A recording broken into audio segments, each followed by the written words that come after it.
पहला प्रश्न उन्होंने पूछा है, भगवान आपने कहा कि आप भगवान, भगवान सर्वशक्तिमान, सर्वज्ञ, सर्वव्यापी होता है। क्या आप सूर्य का उदय कुछ क्षण के लिए रोक सकते या सृष्टि में कोई परिवर्तन कर सकते हैं? कृपया बताएं।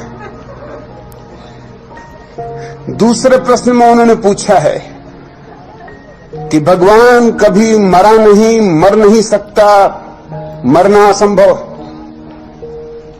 फिर यहां आश्रम में इतनी सुरक्षा की व्यवस्था क्यों? मेटल डिटेक्टर से क्यों हमें गुजरना पड़ता है? तीसरा प्रश्न पूछा है, क्या आपके भीतर मुझे पूजा की आकांक्षा मालूम पड़ती? क्या आप चाहते हैं लोग आपको पूजें? अगर यह आकांक्षा नहीं है आपके भीतर, तो माला पर आपका चित्र क्यों लगाया गया है?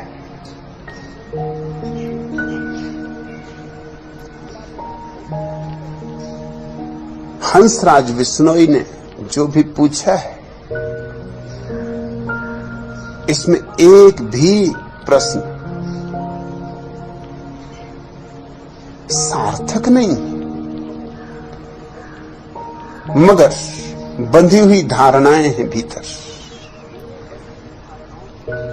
उन्हीं बंधी हुई धारणाओं से प्रश्न उठने शुरू होते, मगर वो पूछ के अब फंस गए हैं।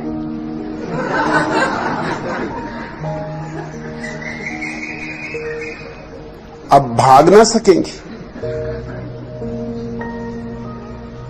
मुझसे कुछ प्रश्न पूछना हो तो सोच समझ के पूछना चाहिए।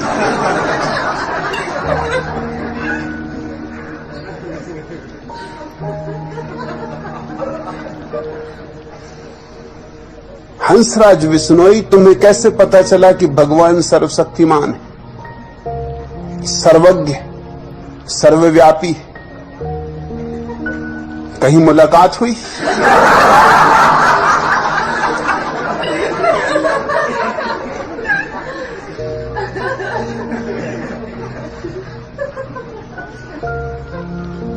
भगवान है भी, ये भी तुम्हें पता है?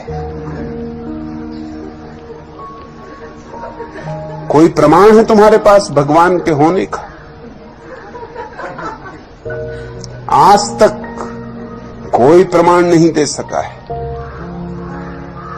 और जो भी प्रमाण दिए गए सब खंडित किए जा सकते। जरा से तर्क की जरूरत है, जरा सी बुद्धि की जरूरत है। अगर भगवान सर्वशक्तिमान है तो हंसराज विश्नोई, तुम्हारा भोंदूपन कुछ कम बनाता, इतना तो कर देता, सूरज चाहे ना रोकता, थोड़ी बुद्धि तो देता। इतनी गरीबी है दुनिया में, इतनी बीमारी है दुनिया में, आधी से ज्यादा दुनिया भूख से मर रही है, और तुम कहते हो भगवान सर्वशक्तिमान है। इसका तो मतलब यह हुआ कि वो इसी तरह चाहता है कि हो। ये भिखमंगे सड़कों पर, ये बिना दूध मिले हुए बच्चे, ये चारों तरफ फैली हुई भुखमरी और बीमारी और दारिद्र्य जरूर सर्वशक्तिमान भगवान का प्रमाण देता है। गजब का सर्वशक्तिमान है। ये लंगड़े लूले बच्चे क्यों पैदा होते? ये अंधे बच्चे क्यों पैदा होते? ये बुद्धि से रुग्ण बच्चे क्यों पैदा होते? तुम्हारा सर्वशक्तिमान भगवान इतना भी नहीं कर सकता? क्या तुम्हारे पास आधार है कि तुम कहो भगवान सर्वशक्तिमान है? और तुम तो यूं कह रहे हो जैसे कि बात बिल्कुल सिद्धि है, कोई शक शुबा का सवाल नहीं है, कोई किंतु परंतु नहीं है। साफ घोषणा है कि भगवान सर्वशक्तिमान, सर्वज्ञ, सर्वव्यापी होता है। अगर भगवान सर्वज्ञ है तो ये दुनिया कुछ और ढंग की होनी चाहिए। ये सर्वज्ञ के द्वारा बनाई हुई दुनिया तो मालूम नहीं होती। सर्वज्ञ क्यों कैंसर बनाता है? क्या उसको इतनी भी अकल नहीं? क्यों क्षय रोग बनाता है? सर्वज्ञ को कुछ तो बुद्धि होनी चाहिए, जो सभी कुछ जानता है,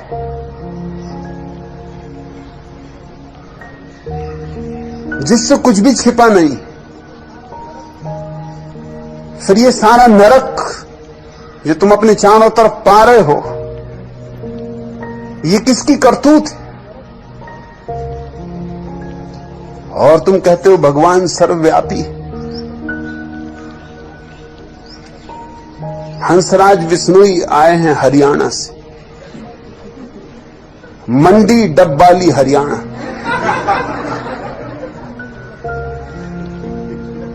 मतलब हरियाणा में भी है, मंडी डब्बाली में भी है।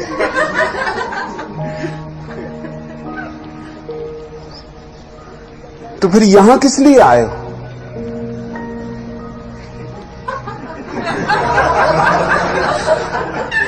वही मुलाकात ले लेते। सर्वव्यापी है, जहां चाहते वहीं चर्चा हो जाती। मगर इस तरह की बातें हम पकड़ के बैठ जाते, बिना सोचे, बिना विचारे, बिना खोजे।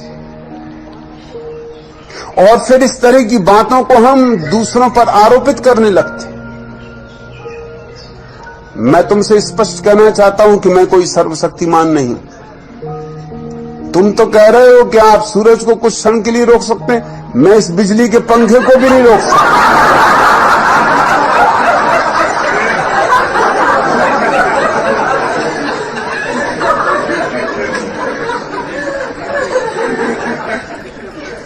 तुम पूछते हो क्या आप सृष्टि में कोई परिवर्तन कर सकते?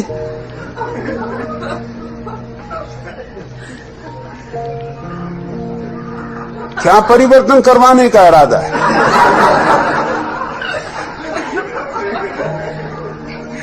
सर्वशक्तिमान ने बनाई ये पृथ्वी, ये प्रकृति। सर्वज्ञ ने बनाई ये प्रकृति, सर्वव्यापी ने बनाई ये प्रकृति। अब मैं कुछ भी करूंगा तो बिगाड़ी हो जाएगा, इसमें सुधार तो हो ही नहीं सकता।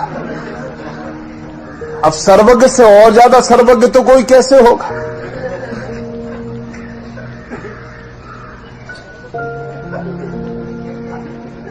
और तुम पूछते हो कि भगवान न कभी मरा, न मरा है, न मर सकता है। सवाल पहले ये कि जिया भी कभी? जिया हो तो मरता, जब जिया ही नहीं तो मरेगा कैसे? जन्मा कब? बात हमेशा शुरू से करनी चाहिए। अगर जन्मा हो तो मरे, जन्म के बिना मृत्यु तो नहीं हो सकती। तो एक बात तो तय है कि जन्मा नहीं।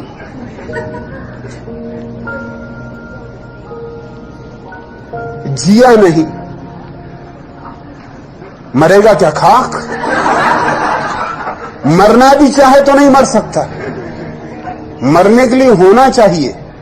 पहले तुम्हें सिद्ध करना पड़ेगा कि है। जन्मा, कैसे जन्मा, किससे जन्मा, कौन मां बाप हैं तुम्हारे भगवान के? और तब तो बड़ा लंबा सिलसिला शुरू हो जाएगा। फिर उनके मां बाप होंगे, फिर उनके मां बाप होंगे।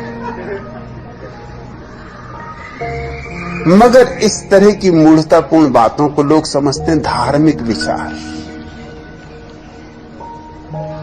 और तुम मुझसे ये पूछ रहे हो, लेकिन यही बात तुमने कृष्ण से पूछी, राम से पूछी, बुद्ध से पूछी, महावीर से पूछी। तुम कृष्ण को भगवान कहते हो, कृष्ण मरे या नहीं? तुम बुद्ध को भगवान कहते हो, बुद्ध मरे या नहीं? तुम राम को भगवान कहते हो, राम मरे या नहीं? मेरे संबंध में तो कुछ अलग नियम बनाना चाहते हो। मैं भी मरूंगा और मरने में मुझे कोई बुराई नहीं मालूम पड़ती।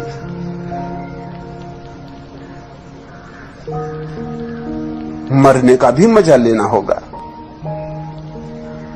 जीना और मरना एक ही सिक्के के दो पहलू। लेकिन बड़ा मजा यह है इस देश की बुद्धि की, जो प्रक्रिया है बड़ी दोहरी है। अगर राम का सवाल उठाओ तो राम भगवान है, और तब कोई नहीं पूछेगा कि फिर मरे कैसे। और कृष्ण भगवान है, मरे कैसे? बुद्ध भगवान, महावीर भगवान, कोई भगवानों की तुम्हारे यहां कमी रही है? सब मर गए, उनमें से एक आध भी जिंदा है। जिंदा हो तो पकड़ के लाओ।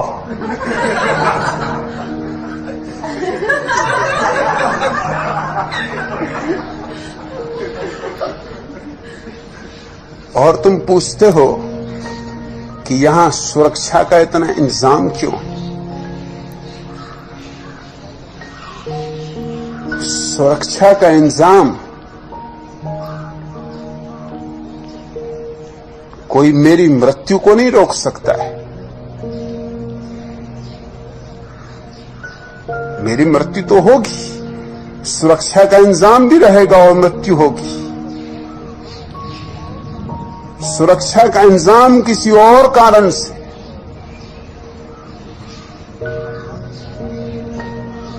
मैं मरना भी चाहता हूं तो अपने ढंग से मरना चाहता हूं।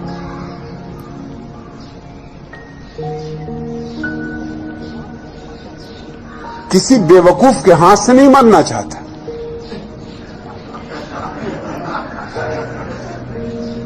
मेरा अपना जीवन का ढंग है, मेरे मरने का भी अपना ढंग होगा। जीता अपनी मौत से हूं, मरूंगा भी अपनी मौत से।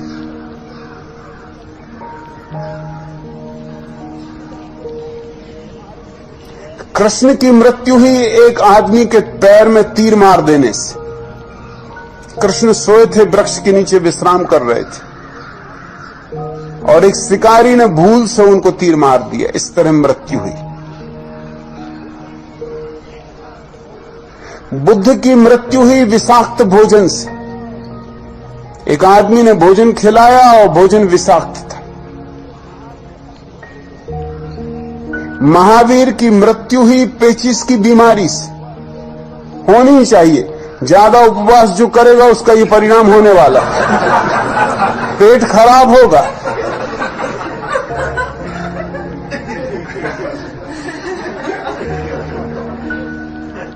मुझे कम से कम इतना तो हक है कि मैं अपने ढंग से मरूं।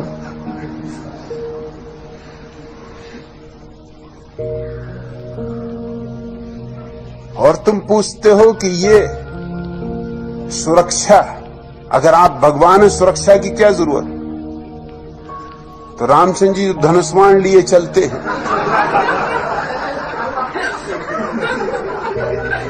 तुम क्या उनको कोई कोलभील समझे हुए हो कि गणतंत्र दिवस पे भाग लेने दिल्ली जा रहे हैं,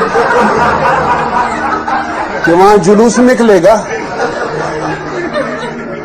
वो काहे के लिए हाथ में रखे हुए हैं धनुष्वाण?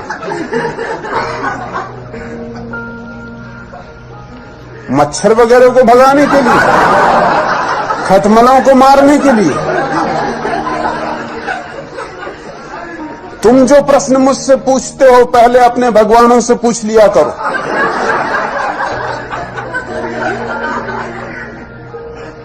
क्योंकि पहली तो बात यह कि हंसराज बिश्नोई, मैं तुम्हारा भगवान नहीं। मुझसे तुम्हारा क्या नाता है, क्या लेना देना? तुम अपने भगवानों से पूछो कि आप धनुष्वाण लिए क्यों घूम रहे हैं? दिमाग खराब है? और धनुष्मान साफ बता रहा है कि सुरक्षा का इंतजाम।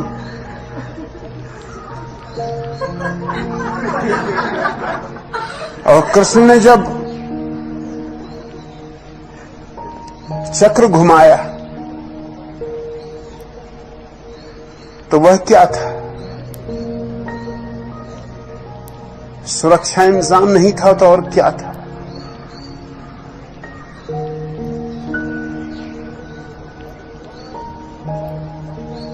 परशुराम जीवन भर फरसा लेकर काटते रहे लोगों को,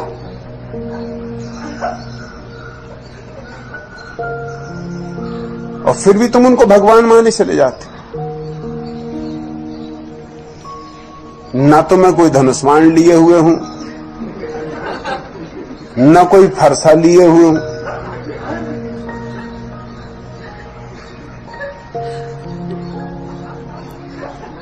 इसमें क्या अड़चन है कि यहां थोड़ा सुरक्षा का इंतजाम हो? लेकिन तुम्हारे दोहरे मापदंड हैं। अपनों को जिनने तुमको सदियों से संस्कार दिए तुम एक तरफ रखते हो, बचा लेते हो।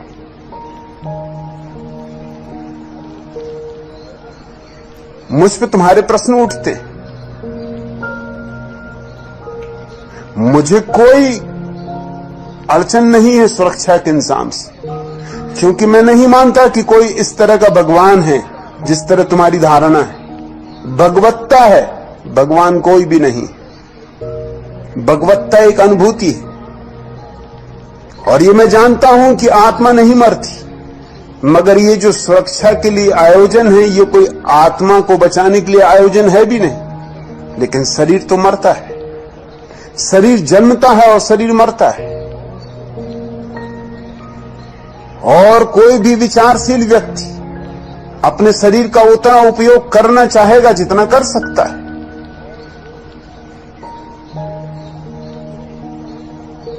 मेरे शरीर से मैं जो भी काम करना चाहता हूं पूरा करना चाहता हूं। इस शरीर को बचाने की पूरी व्यवस्था होनी चाहिए, कोई कारण नहीं। जो इसे प्रेम करते हैं वो बचाने की कोशिश करेंगे। जो चाहते हैं कि ये शरीर उनके काम और कुछ देर आ जाए वो इसे बचाने की कोशिश करेंगे। मैं मूढ़तापूर्ण बातों में भरोसा नहीं करता। अब तुमने पूछा है कि आपने कहा कि आप भगवान हैं। भगवान का मेरा अर्थ समझने की कोशिश करो। भगवान से मेरा मतलब ये नहीं है कि मैंने ये दुनिया बनाई।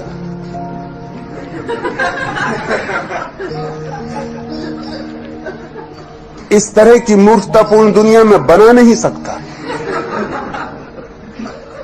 ये जुम्मा लेने को मैं राजी नहीं। ये अपराध मैं स्वीकार नहीं करूंगा।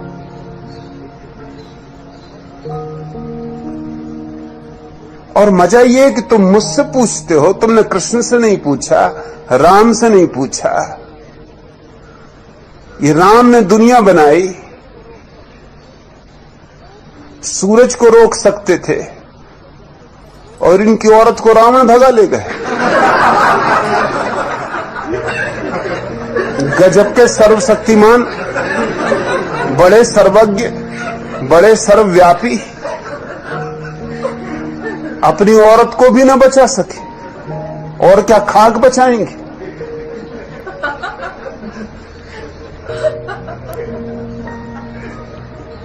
सर्वज्ञ हैं, सर्वशक्तिमान हैं, सर्वव्यापी हैं, और सोने के मृग को खोजने चल पड़े। बुद्धू से बुद्धू आदमी को भी शक होता कि कहीं सोने का मृग होता है।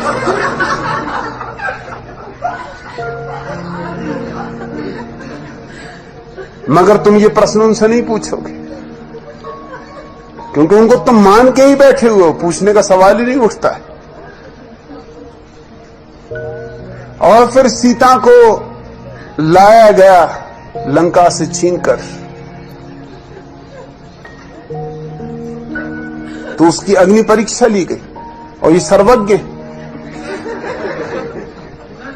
जब सर्वज्ञ हैं और सर्वव्यापी हैं तो उनके पता ही होना चाहिए कि सीता ने कोई भी ऐसा काम नहीं किया है कि उसकी अग्नि परीक्षा ली जाए। ये कैसी सर्वज्ञता है?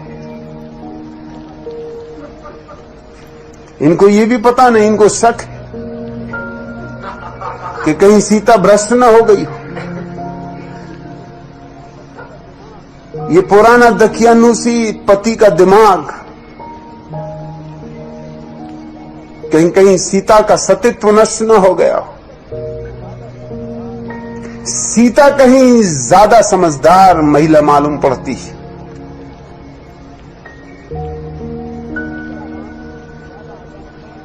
उसने नहीं कहा राम से कि तुम भी आ जाओ, साथ ही साथ दोनों निकल जाएं आंख से, क्योंकि तुम भी इतनी देर अकेले रहे और कोई अच्छे संग साथ में रहे भी नहीं। अंदर बंदर न मालूम कहां कहां के रीछ भालू, पता नहीं क्या करते रहे, क्या हुआ क्या नहीं हुआ। और जब विवाह हुआ था तो साथ साथ गांठ बांध के चले थे, चलो इसमें भी गांठ बांध के गुजर जाएं।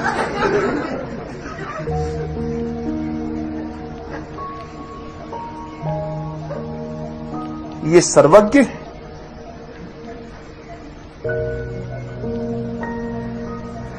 और तुम कहते हो कि सुरक्षा की कोई जरूरत नहीं। और कृष्ण पूरी गीता में क्या समझा रहे हैं अर्जुन को कि लड़। अर्जुन कहीं ज्यादा ज्ञानी मालूम होता तुम्हारे हिसाब से, क्योंकि वो ये कह रहा है कि क्या सार है मारने मारने में। आत्मा तो अमर ही है, अब नाहक इनके शरीरों को क्या मारना। मैं चला जंगल, मैं तो ध्यान करूंगा, समाधि साधूंगा, इसमें कुछ सार नहीं। और कृष्ण की पूरी गीता इसी बात का आयोजन है कि तू लड़, उठा गांडीव। कृष्ण को पता नहीं है कि आत्मा अमर है। कहते तो वो यही है कि न हन्यते हन्य माने शरीर है। शरीर मरता है, आत्मा नहीं मरती। मगर उससे उन्होंने मतलब क्या निकाला है?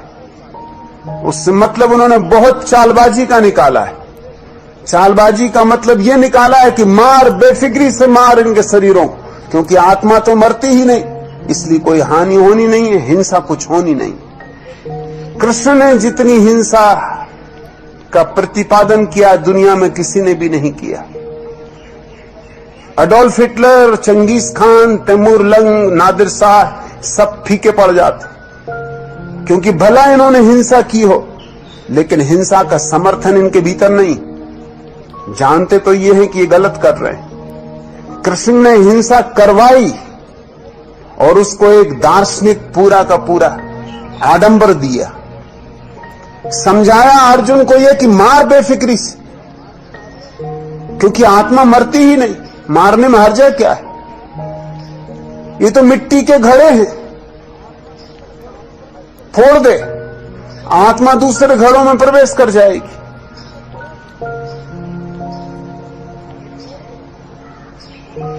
तुम इन सारे लोगों को भगवान मानते रहे हो।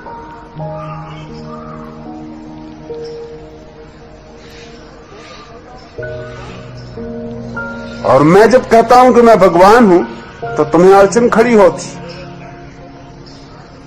और मेरे अर्थ को तुम सुनना भी नहीं चाहते, समझना भी नहीं चाहते।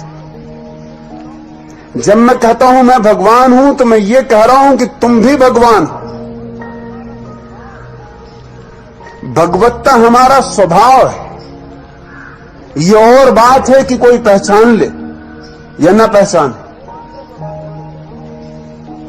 जो पहचान ले वह भगवान है, जो न पहचाने वो भी भगवान है, लेकिन उसे पता नहीं होगा। कोई सोया है, कोई जागा है,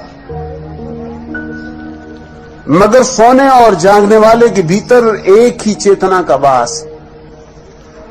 तो जब मैं कहता हूं मैं भगवान हूं, तो मैं ये नहीं कह रहा हूं मैंने दुनिया बनाई, मैं ये भी नहीं कह रहा हूं जैसा कृष्ण कहते हैं कि जब जब धर्म की हानि होगी तब तब मैं आऊंगा और रक्षा करूंगा।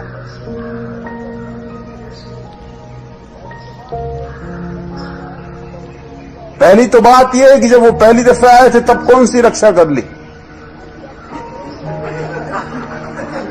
अब क्या खाक रक्षा करेंगे। सच तो यह है कि कृष्ण की मौजूदगी के कारण जितनी अमानवीयता और जितनी हिंसा उस समय हुई, अब अच्छा ही होगा कि वो दोबारा ना आए, कृपा करें। जब आए थे तब भी कोई रक्षा नहीं हो गई धर्म की, अब क्या खाक रक्षा कर लेंगे धर्म की आगे। मैं कोई दावा नहीं करता धर्म की रक्षा का, और न ही दावा करता हूं कि मैं कोई अवतार हूं। उधार बातें मुझे पसंद नहीं। मैं क्यों विष्णु का अवतार होऊंगा, विष्णु मेरे अवतार नहीं, मैं उनका अवतार नहीं।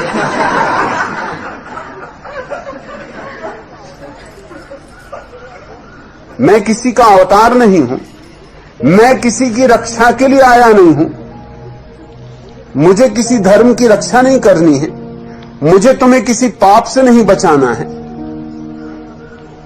मैं आनंदित हूं, मैंने अपने को जाना, मैं आनंदित हूं, और मेरे आनंद का यह हिस्सा है कि तुम्हें भी मैं अपने आनंद से परिचित करा दूं। फिर तुम्हारी मौज है, तुम स्वीकार करो न करो, वह तुम्हारी मालकियत है। और तुम कहते हो कि आपको पूजा की आकांक्षा है। अगर मुझे पूजा की आकांक्षा हो तो तुम सोचते हो मुझे कोई अड़चन है? रोज पूजा करवा सकता हूं,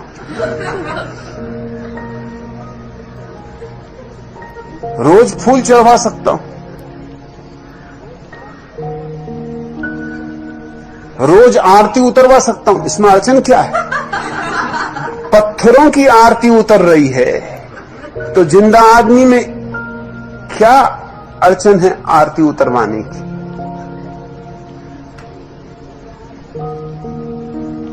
वो जो मेरी माला है उसमें जो तस्वीर अटकाई हुई है वो सिर्फ भारतीय भोंदुओं को चौंकाने के लिए, और कुछ भी नहीं।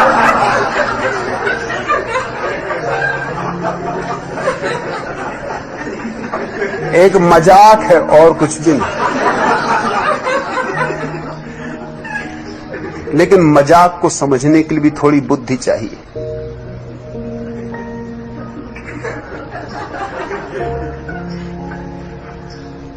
ना तो मैं किसी को कह रहा हूं कि मेरे पैर छुओ, ना मैं किसी को कह रहा हूं मेरी पूजा करो। मैं तो आता भी हूं तो मैं चाहता नहीं कि कोई उठ के खड़ा हो।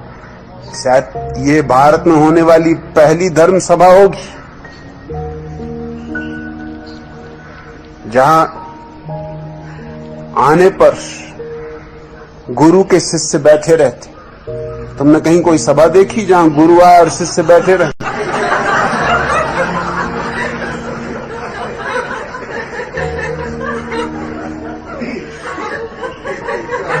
ये शायद पहली सभा होगी भारत के पूरे इतिहास में जहां गुरु हाथ जोड़ के तुम्हें नमस्कार करता है।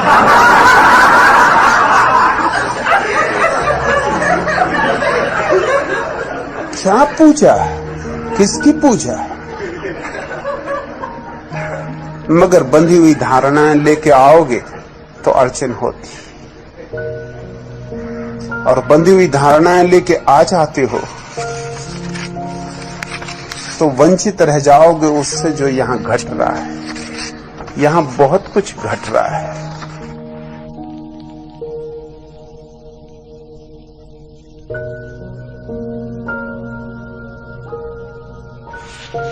इस तरह की छोटी छोटी बातें हंसराज बिश्नोई छोड़ो, कुछ समझने की कोशिश करो। यहां एक मंदिर नहीं बन रहा है, यह तो एक मधुशाला है। यहां न कोई आराध्य है न कोई आराधक।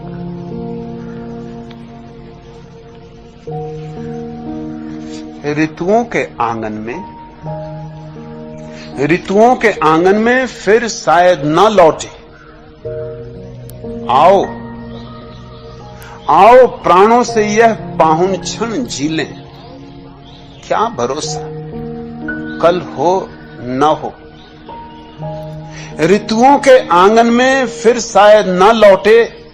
आओ प्राणों से यह पाहुन क्षण जी लें।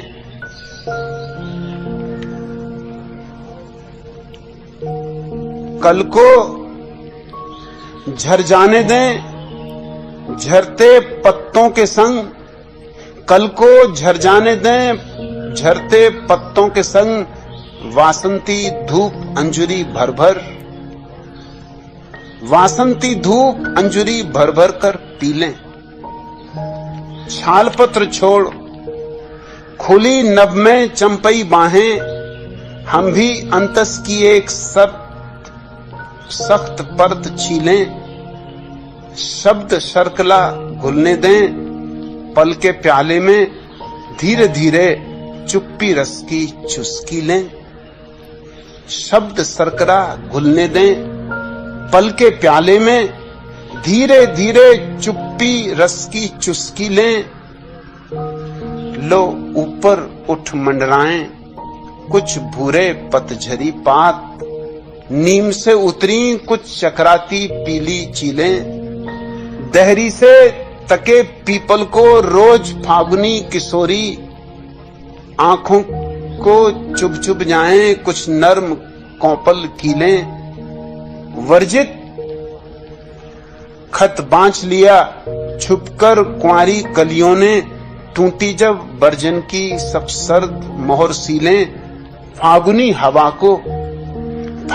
हवा को दिल दे बैठा आम का छोरा। फिर काम न आई बूढ़े बरगद की तर्क दलीलें। पिछली शिखरों की पिघली शिखरों की बर्फ। लौटे पाहुन पाखी समाधिस्थ आंखों सी हुई शून्य शांत झीलें। आओ प्राणों से यह पाहुन क्षण जी लें। आओ प्राणों से यह पाहुन क्षण जी लें। आज की